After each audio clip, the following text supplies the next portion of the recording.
So, we're back. Once again, the world has decided to turn a blind eye to the atrocities of other countries and focus on the one and only Jewish state, the one and only democracy in the Middle East. So I was recently scrolling through Facebook and I saw an article that read, Israeli lawmakers walk out of summit amid anti-Israel onslaught. And so like many of these articles that I see on Facebook, I read into it a little bit and I was kind of shocked about what happened. Recently there was a summit held in St. Petersburg, Russia, where many countries from all over the Middle East and around the world came to address terrorism and social issues around the world. This assembly was supposed to be an open forum for countries to come and give speeches and speak about the issues that are going on in their different countries and how they can come together to stop terrorism and stop different alleys of human rights issues around the world. But no, that's not allowed when Israel is in the room. I found it very interesting that the Speaker of the Kuwaiti National Assembly had a lot of very interesting things to say, yelling at the Israeli diplomats things like child killers and land occupiers. Well, here you go, you can take a look for yourself.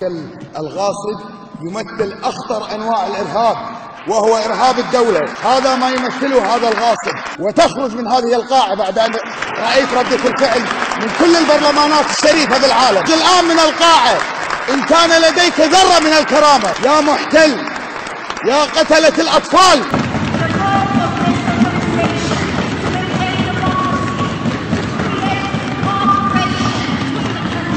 As well, as you saw in the video, there were many other countries slamming the tables, clapping, making noises, not allowing the Israelis to speak. Now I find it funny that these countries are Pakistan, Syria, Iran, Jordan, and Kuwait. Some of the countries known in the world to have the worst violations of human rights possible, year after year. So, to keep this as brief and as short as possible, I'd like to simply read you some of the violations from the past years from Pakistan, Syria, Iran, Jordan, and Kuwait. In Pakistan, child marriage remains a serious concern, with 21% of girls marrying before the age of 18. Violence against women, girls, including rape, murder, so-called honor killings, and acid attacks, domestic violence, and forced marriage remain routine circa 2016. In Syria, more than 117,000 people have been detained or disappeared since 2011, and the vast majority by government forces. The death toll from the conflict in Syria has risen to about 470,000 people. Iran, the wonderful Iran. Authorities in Iran have executed at least 203 individuals as of October 25th, 2016. Also on the issue of women's rights and marriage,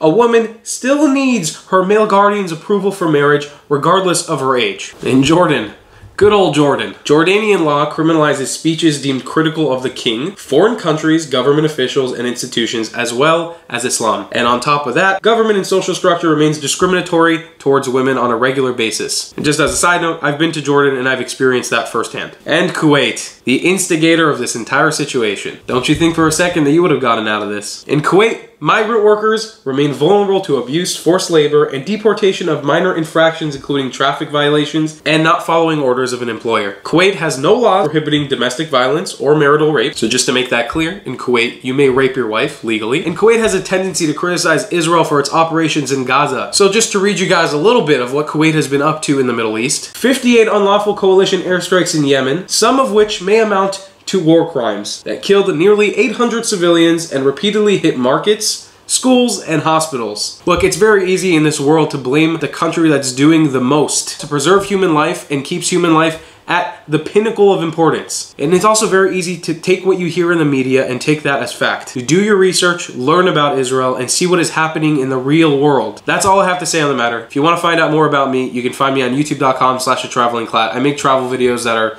very different from what I just posted, and I'll see you, I guess, when I see you. Shalom Aleichem.